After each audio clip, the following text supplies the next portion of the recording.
你啦邂逅都可以話同你非常之合拍，呢一次係你人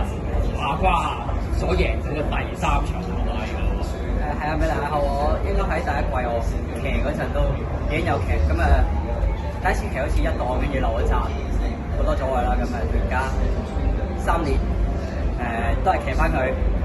好忠心一隻年紀比較大嘅馬，咁成日3、4班都喺度嘅，要少運氣啦，要少騎勢幫手啦，但係永遠都拎到獎金，所以呢隻馬呢匹馬就過往喺田草有出色啦，谷草160，佢反而嗰個賽個往績就唔算話太特別啦。賽前你嘅信心係點？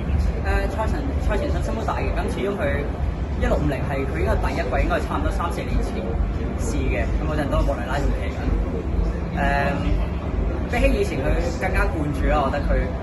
即係而家佢跑都唔係跑1200，跑1400，咁其實加多200米都對佢冇乜有好大影響。一直以往喺田草1400成日都好近，成日拉屎區佢唔係停，但係其他馬就可能過得佢比較 sharp 啲，咁好睇形勢，睇下有冇其他馬有冇做錯，咁我嗰啲擺前就永遠都做啱嘅，咁係咯，要睇形勢。呢隻馬過去你騎嗰陣時有大個樣年夫，但係近仗都見到佢就除咗呢個配備，其實隻馬係咪喺個走規啊，或者係競賽上個情緒上已經有啲轉變咗咧？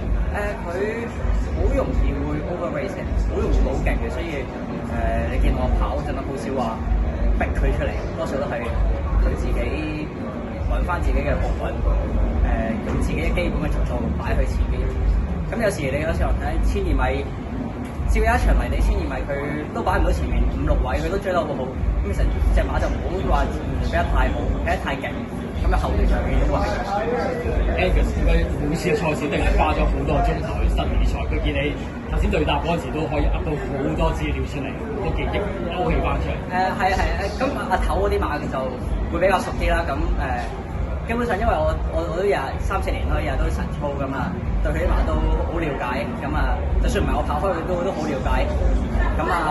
當然我自己就唔會俾太多意見啦，但係我自己心裏面會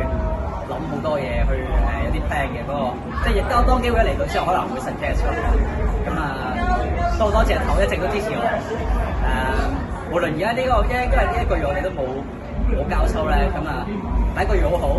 大家贏咗5場，呢個都冇乜交收，咁佢都係一直好支持我，大家都好合作咁樣去試下我哋嗰班同馬贏。預祝 Angus 繼續贏啦！恭喜晒，thank you。